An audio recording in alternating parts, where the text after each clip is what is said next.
રાજકોટના જેતપુર સિટી વિસ્તારમાં વૃદ્ધ મુસાફરની બંગડી ચોરીના ગુનાનો પોલીસે ભેદ ઉકેલી નાખ્યો છે। ખેડા નડિયાદ એલસીબીની ટીમે બાતમીના આધારે નડિયાદ રેલવે સ્ટેશન બહારથી સોહિલ ઉર્ફે દીવાન વોરાને ઝડપી પાડી જેતપુર સિટી પોલીસને સોંપ્યો। આરોપીએ વૃદ્ધને રિક્ષામાં બેસાડી હાથની બંગડી ચોરી કરી હોવાનું સામે આવ્યું છે। પોલીસે આરોપી પાસેથી અંદાજે 1.5 લાખ રૂપિયાની કિંમતની 11.3 ગ્રામ બંગડી કબજે કરી છે। આરોપી વિરુદ્ધ અગાઉ પણ 7 જેટલા ગુનાઓ નોંધાયેલા હોવાનું બહાર આવ્યું, જ્યારે મહિલા સહિત અન્ય આરોપીઓને ઝડપી પાડવા કાર્યવાહી હાથ ધરાઈ।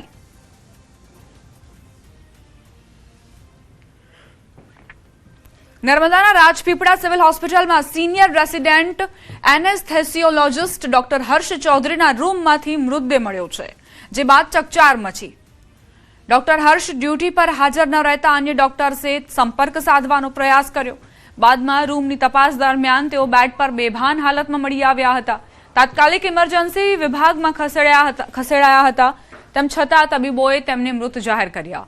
હોસ્પિટલ સુપ્રિન્ટેન્ડન્ટના જણાવ્યા અનુસાર તેઓ આઈવી ડ્રગ્સ લેતા હતા, જો કે મોતનું સાચું કારણ પોસ્ટમોર્ટમ રિપોર્ટ બાદ જ સામે આવશે।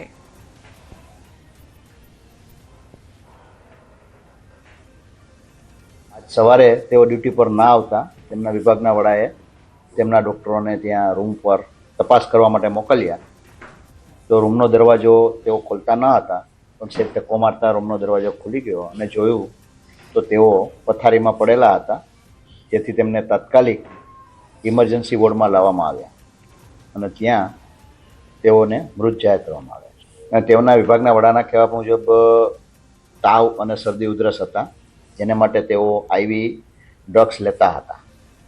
હવે આઈવી ડ્રગ્સમાં કંઈ એમને લીધું હોય તેવી એક શક્યતા જોવાઈ રહી છે। સુરતના જહાંગીરપુરા કુરુક્ષેત્ર ધામ ખાતે તાપી સફાઈ અભિયાન તેજ। અધિક માસ પહેલા સામાજિક સંસ્થાઓનો અનોખો સંકલ્પ। કુરુક્ષેત્ર ધામ ખાતે અધિક માસને ધ્યાનમાં રાખીને વિશાળ તાપી સફાઈ અભિયાનનું આયોજન કરાયું હતું। દર વર્ષે અધિક માસ દરમિયાન હજારોની સંખ્યામાં શ્રદ્ધાળુઓ તાપી નદીમાં પવિત્ર સ્નાન કરવા માટે આવે છે, ત્યારે તાપી ઘાટ સ્વચ્છ, સુંદર અને સુવ્યવસ્થિત રહે તે હેતુસર વિવિધ ધાર્મિક અને સામાજિક સંસ્થાઓ એક મંચ પર આવી અનોખું સેવા કાર્ય હાથ ધર્યું હતું। આ સફાઈ અભિયાનમાં અનેક સેવાભાવી સંસ્થાઓના કાર્યકરો, યુવાનો અને સ્થાનિક લોકો મોટી સંખ્યામાં જોડાયા હતા। તાપી નદીના ઘાટ વિસ્તાર તેમજ આસપાસના વિસ્તારમાં સફાઈ કરી પ્લાસ્ટિક, કચરો અને ગંદકી દૂર કરાઈ હતી। જે રીતે તાપી ઘાટમાં આવીને લોકો શ્રદ્ધાળુઓ સ્નાન કરશે, એ સ્નાન માટે પવિત્ર પાણી એમને અનુભૂતિ થાય તે માટેનો આ સફાઈનો થકી અભિયાન કરવામાં આવી રહ્યું છે।